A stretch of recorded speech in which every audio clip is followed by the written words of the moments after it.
Hi, I wanted to come together and do two blooms that I like to do in these little molds. These are what I use for my leftovers. When I have extra resin, I put them in the edge of these molds, and then I get them together and I'll just do blooms in them, or I'll do fireworks or something fun. So I've mixed up resin. It is at 33 degrees Celsius. I'm going to put a little in my cup for my white. I have more resin than I need, but I have a side project that I'm working on. I'm using JDiction high gloss resin. It's in the round jugs. It's very inexpensive on Amazon, and I find that it works great with blooms. It's not quite a low viscosity resin, but it's not super thick either. It's close to medium, I would guess. I would guess that. All right. So I put a little bit of resin in my molds. Now I'm going to mix up my white. I have about 1 ounce of resin in this cup, so I'm going to use 8 drops of CastinCraft.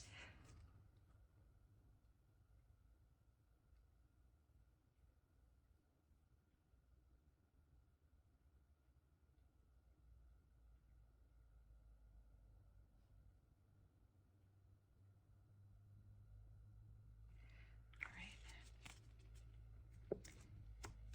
Give it a mix up. I like it to be almost a whole milk, solid white. Not too gray like a skim milk. So it's nice and warm. It's a little cooled in my room. I can feel the warmth in this cup. All right, that looks good.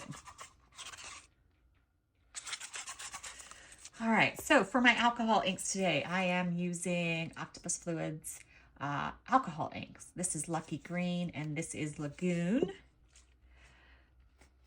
Actually gonna, let's see.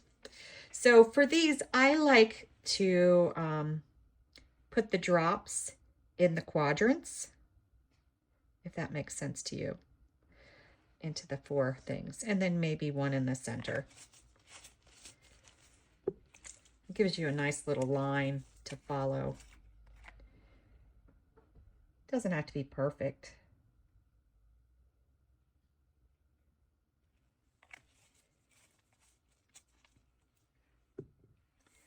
I'm going to use a piping bag just because it's easy to use. You can use a paintbrush. You could use any tool that you want. You can pour straight from the cup. I find that I do best with a piping bag to get an even amount and not lumpy, so I don't get a lot of blobs.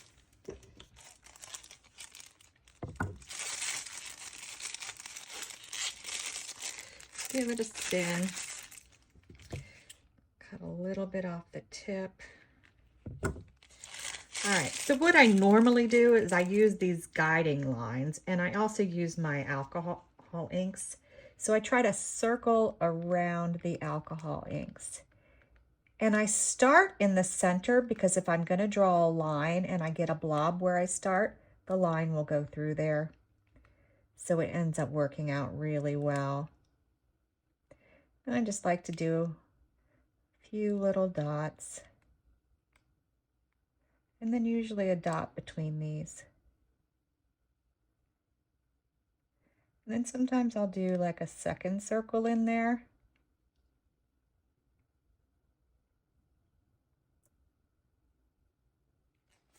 And I do the same thing for both molds.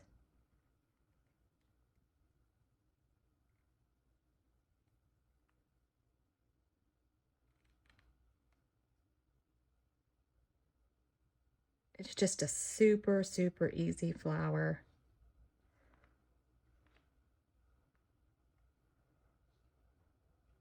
You could also add additional little ones in between. Do your extra circle.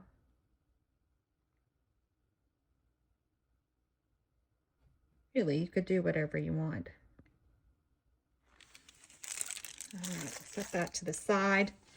Now, for lines, you can do lines or you don't have to do lines. For this one, let's go ahead and just do in, but I'm not going to go completely into the center because I don't want to mess up my little dots.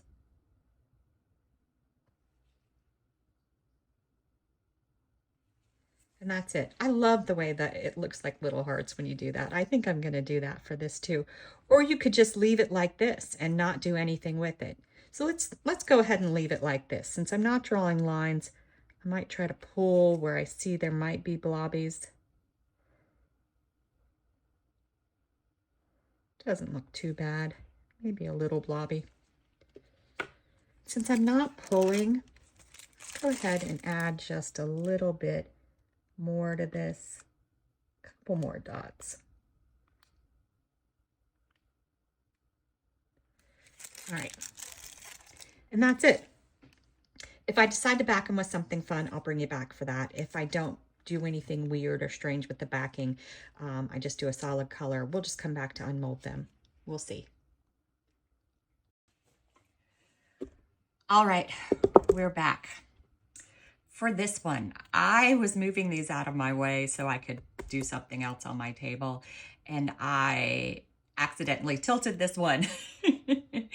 And I saw that the bloom had slid and there was nothing that I could do, but it may still look right. Sometimes the blooms slide and they look like they're just coming from a different orientation. So, hey, maybe that's what happened. Maybe it'll be completely fine.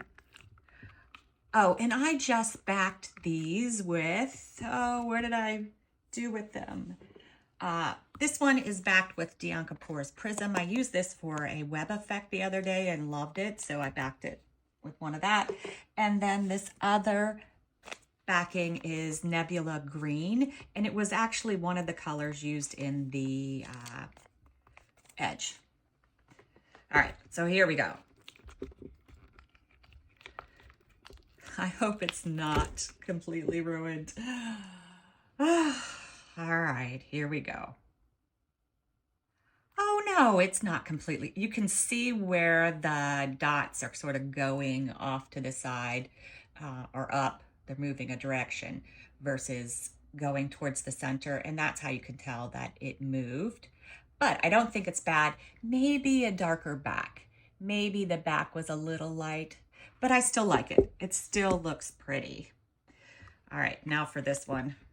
This one should be okay. The flower should be okay. Remember, this is the one that I put lines in. This one didn't have lines. It was just circles.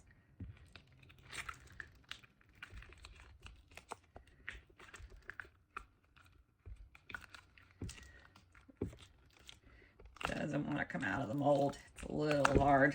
All right. All right, and the moment of truth.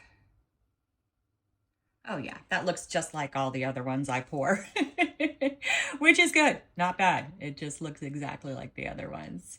It's a very cool, easy flower to do, and I love the way it sort of looks like little hearts. Both very cool. This one I would have done a darker back. Even with it moving, I think it still looked nice.